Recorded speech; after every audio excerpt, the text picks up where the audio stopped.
Hello and welcome to this News9 special. Well, a massive landslide in Himachal Pradesh's Kullu has destroyed several houses. Now, it is feared that many people could be trapped under the debris. Many multi-storied buildings have collapsed like a pack of cards. Emergency and response teams have been deployed to rescue those who are feared trapped in the landslide. The Indian Meteorological Department, meanwhile, has issued a red alert and has warned of heavy rainfall in Himachal Pradesh for the next 2 days. This landslide visual is something that has shocked everyone who has been seeing it, as well as gone viral on social media, as well as people from several parts of the country have been responding to what exactly is happening in Himachal Pradesh. Because remember, Kullu is a holiday area. Many of them have been visiting these areas. They have seen these buildings as well, and many of them are in fact shocked at the manner in which these buildings are collapsing like a pack of cards. And some of them even express shock, saying that they had just walked around these areas which are being shown in the visuals, where you can see these buildings just collapsing. First you see the initial nature in which the pillars of the building start collapsing first, and then you have the entire building collapsing. You can see the visuals for yourself as to how the situation is unfolding in the Himalayas.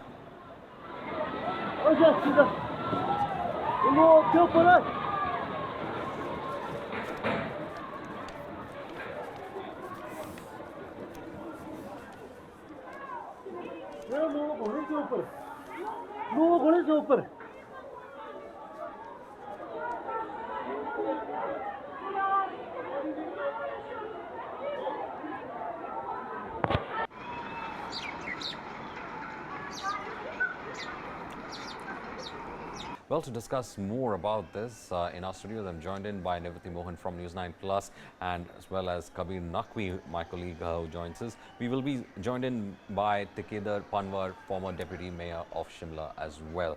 Nivriti, what is exactly happening in Himachal Pradesh, Uttarakhand, and also some portions of Uttar Pradesh, where you have the lower reaches of the Himalayan mountains? Every rainy season, we see disaster after disaster, and now the frequency of landslides have increased in these places. It was a seasonal phenomenon, but now it has just increased, and this happened at the Aani bus stand. Shocking visuals coming. I heard you speak to somebody in Aani about the casualties. Any fresh information that you've been able to get out of Aani and Kullu? Yeah. So Kabir, I was talking to the Chief Minister's office right now. So they have told me, let me tell you some figures that I've got from there. So death toll in Himachal Pradesh in this monsoon season has reached to 360 people who are dead. My goodness, 360 people this monsoon fury alone. Yeah. Yes. So loss of property is worth 12,000 crores, and more than 12,000 houses have been partially or completely damaged, as you can see the horrifying visuals coming in from Aani bus stand. And about this, they have told me that there were around 7 buildings that have come down. That's a lot. In one landslide, 7 buildingों का एक साथ इस तरीके से भूस्खलन में नीचे आ जाना. This is something that hasn't been seen. Even as we're looking at these figures, 360 people have died, 12,000 crore rupees worth of damage that has been assessed so far, and these are just estimates. This may be more. The death toll may be more. 7 buildings altogether. In one go, and this is really horrifying. I have never seen things happening like this before in my lifetime, as long as I have been in Himachal Pradesh. I am from that state, but I have never seen this sort of damage happening at one go. So this is not the only place that this damage has happened in.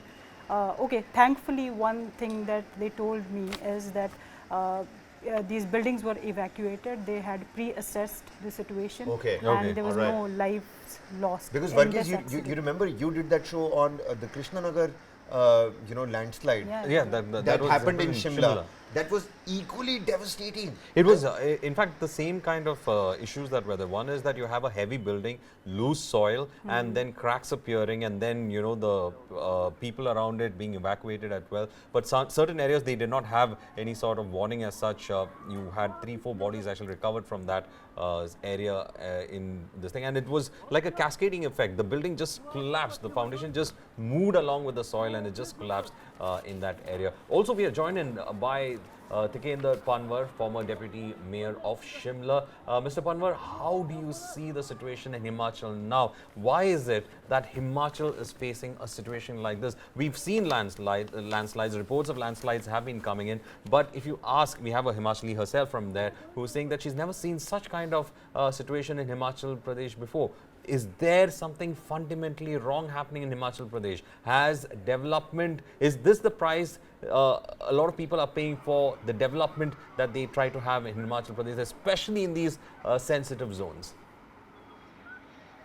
Yeah, I think what you've said is aptly right. It's what I call, I mean, I phrase it a little differently. I say it's the planned destruction of the Himalayas. And I would say, I do not want, I mean, people, of course, are important, but I think it's more to do with the planning institutions. I mean, and planning institutions not just include the parastatals like the town and country planning, but the overall government framework and the paradigm shift that we witnessed in Himachal.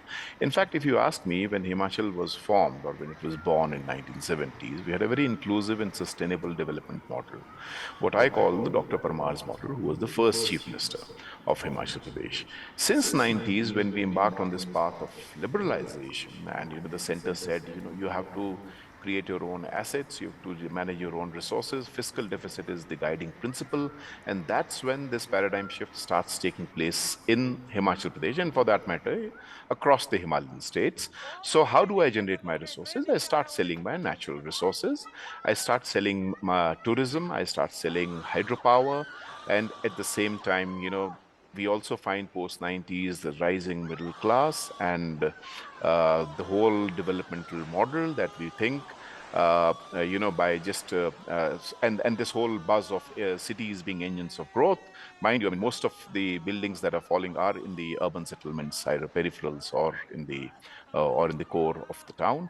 And we thought that once we have this new typology, the typology that was advanced into the Himalayan region, which we hardly used. I mean, Nivriti knows very well the region that she comes from is what we call the Kathkoni design. I mean, the mountain typologies that we use, timber with stone masonry. But we said, no, once we have the reinforced cement concrete, we'll even be able to, check the juggernaut of water and the springs. Now, I just narrate you one anecdotal experience from Simla, where I have served as a deputy mayor from 2012 to 2017.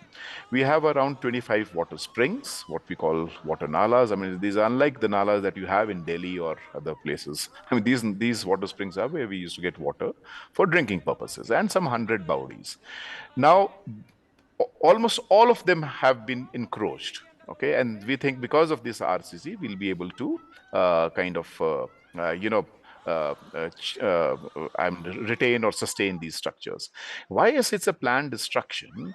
Because the planned destruction is it started from the government itself. Because the government said, okay, you go ahead, because this have to be engines of growth, and that's how we started our tourism and from 1 lane to 4 lane to 2 lanes to 4 lanes. Now our 4 lanes are not working at all. I just heard the SP Kullu saying, I mean, it's such a disaster. Kullu Manali, for that matter, Shimla. Because the NHI, the way we are doing, we are constructing our highways are completely unsustainable. We've never cut mountains in a 90-degree slope. That's what the NHI is doing. So we've seen tourism. At the same time, we've also seen the hydropower projects. I mean, more blatantly, we've given them permission to construct. And now we've just a few days ago, when gates from Pong were opened, and we've seen the devastation it caused in Punjab. So, the impetus comes from, I mean, it's quite an integrated stuff. But what I was mentioning about Simla is, it's a plan. Why I say it's a planned destruction? It's not an unplanned destruction. Take, for example, the Himachal High Court.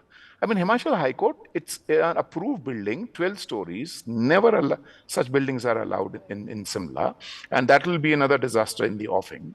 Likewise, we have the lawyers' chambers right on a water spring. We have the Indira Gandhi Medical College right on the water spring. So this we have given some kind of we've just kept aside the mountain spirit and the mountain typologies, or the way we have been constructing the mountains. For example, this has not been our conventional mode or conventional style of development.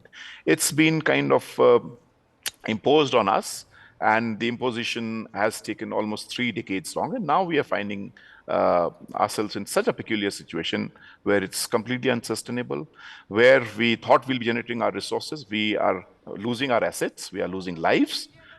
More than 300 people have died. 12,000 crore is the total asset loss. We are not even counting the kind of loss that has occurred to the hospitality industry. It's almost more than 1,000 CR in just 2 months. So what kind of development is this, if you ask me? I mean, it's completely an unsustainable Mr. model. Gamora, So the model has to be very akin to nature. Yeah.